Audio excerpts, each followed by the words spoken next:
Hi guys, so let's start off by drawing a circle with radius 1. अब ये जो circle है, this is also known as a unit circle. इसका trigonometry से क्या ताल्लुक है? खैर हम उस पर आ जाएंगे, लेकिन इससे पहले हमें इवेल्युएट करना पड़ेगा कि इसका एंगल से क्या ताल्लुक है. अब देखिए, उसके लिए हमें लेना पड़ेगा एक coordinate plane. Coordinate plane is a y axis and a x axis. अब ये जो x एक्सिस है ये y एक्सिस पे डिवाइड हो जाता है. इसका मतलब y एक्सिस के राइट पे जितनी भी वैल्यूज हैं वो x पॉजिटिव्स होती हैं और y एक्सिस के लेफ्ट पे जितनी भी वैल्यू होती हैं वो x नेगेटिव्स होती हैं. इसी तरह अगर हम y एक्सिस की वैल्यूज लेते हैं तो x एक्सिस के ऊपर जितनी भी वैल्यूज होती हैं वो पॉजिटिव्स होती हैं और जो x एक्सिस के नीचे होती हैं वो नेगेटिव होती हैं. अब इस यूनिट सर्कल को अगर हम इस कोऑर्डिनेट प्लेन के ऊपर प्लेस कर दें विद सेंटर ओरिजिन, तो हमारे पास एक सर्कल और एक रिलेशन ऐसा डेवलप हो जाता है जिसका सेंटर पॉइंट 0 एंड 0 है और एक सर्कल ऐसा डेवलप हो जाता है जिसका रेडियस 1 है.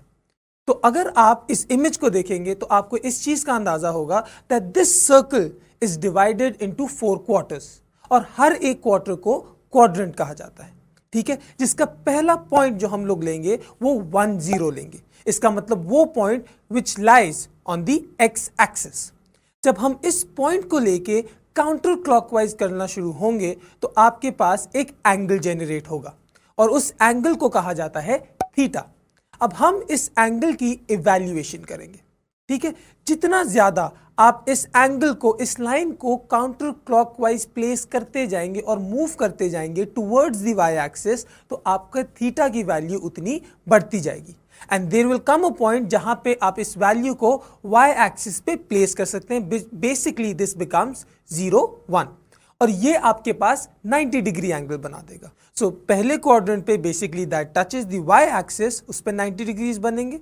The next quadrant 90 degrees will be added. इसका मतलब नेगेटिव एक्स एक्सिस पे 180 degree and then 270 at negative Y और फिर हम जब दोबारा एक्स पे आ जाएंगे हमारी रोटेशन कंप्लीट हो जाएगी and that will be a 360 degree circle.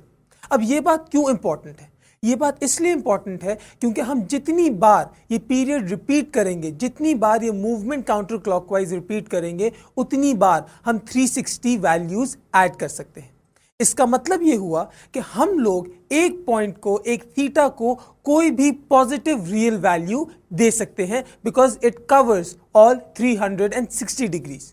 और इसी के साथ साथ ये बात नेगेटिव रियल वैल्यूज पे भी ऐसे ही ट्रू बैठती है. सिर्फ उसमें फर्क क्या होता है, instead of moving counter clockwise we start moving clockwise और उसको आप नेगेटिव 90 कह सकते हैं और उसके बाद negative 180 and basically in the same principle ये वैल्यूज नेगेटिव में जाना शुरू हो जाएंगी. इसका मतलब ये theta can be a range of all real numbers, both positive and negative. तो अब हम लेते हैं ये यूनिट सर्कल और इस यूनिट सर्कल के फर्स्ट क्वाड्रेंट में हम एक रैंडम पॉइंट ले लेते हैं, पॉइंट P, जिसके कोऑर्डिनेट है XY.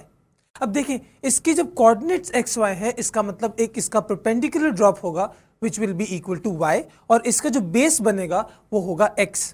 और इसका ट्रायंगल कंप्लीट करने के लिए हम ओरिजिन से पॉइंट P तक का एक कॉर्ड कनेक्ट करेंगे विच विल बी ऑफ रेडियस 1.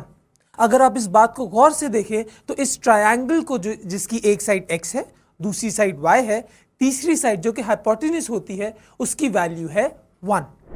अब अगर इस सर्कल से हम कुछ ट्रिग्नोमेट्रिक रिलेशंस डेवलप करते हैं तो उसमें हमारे पास सबसे पहली जो एग्जांपल या रिलेशन डेवलप होता है वो साइन थीटा का होता है. हम साइन थीटा इसलिए यूज कर रहे हैं क्योंकि जो एंगल बन रहा है वी कॉल्ड इट थीटा.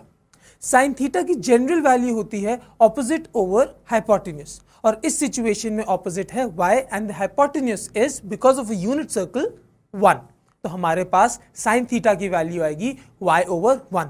तो हम ये कह सकते हैं that sine theta is equal to y. इसी तरह हमारे पास जब कोसाइन थीटा आएगा which is adjacent over hypotenuse तो हमारे पास उसकी वैल्यू आएगी x ओवर 1.